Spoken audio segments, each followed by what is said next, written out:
On te propose un investissement avec 10% rendement, tu sautes dessus? Attends une seconde, parce que 10% de rendement ne signifie pas automatiquement que tu as trouvé une bonne affaire. En finance, le chiffre que tu vois n'est jamais toute l'histoire. Un investisseur ne regarde pas seulement combien il peut gagner, il regarde aussi ce qu'il risque pour gagner cette somme.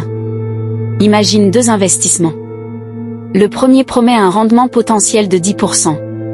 Le deuxième affiche 5%. À première vue, le premier semble évidemment meilleur, mais attends. Le premier investissement est peut-être beaucoup plus risqué.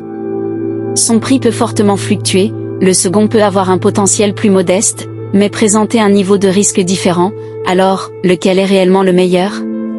Le rendement mesure la performance d'un investissement sur une période donnée, mais un rendement ne doit jamais être analysé seul, il faut aussi regarder le risque, la durée, les frais, la fiscalité applicable, et surtout, la nature du rendement annoncé.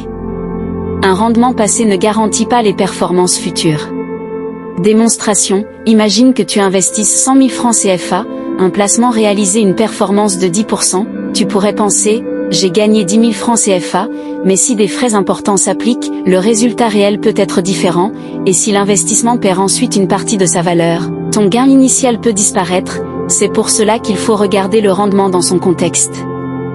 À long terme, les investisseurs qui construisent leur patrimoine ne cherchent pas forcément le rendement le plus élevé, ils cherchent une stratégie cohérente avec leurs objectifs, leur horizon, leur capacité à supporter les fluctuations, et leur niveau de risque acceptable.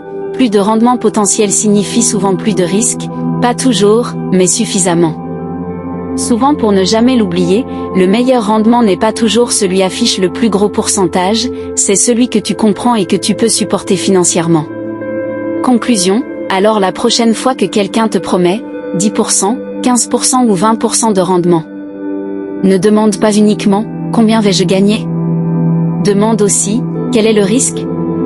Quels sont les frais ? Et d'où vient réellement ce rendement ?» Parce qu'en finance, un pourcentage impressionnant ne remplace à comprendre les investissements avant de placer ton argent. Abonne-toi, ta richesse commence par ta compréhension. Entre un investissement potentiel à 10% et un autre à 5% avec un risque plus faible, lequel choisirais-tu ?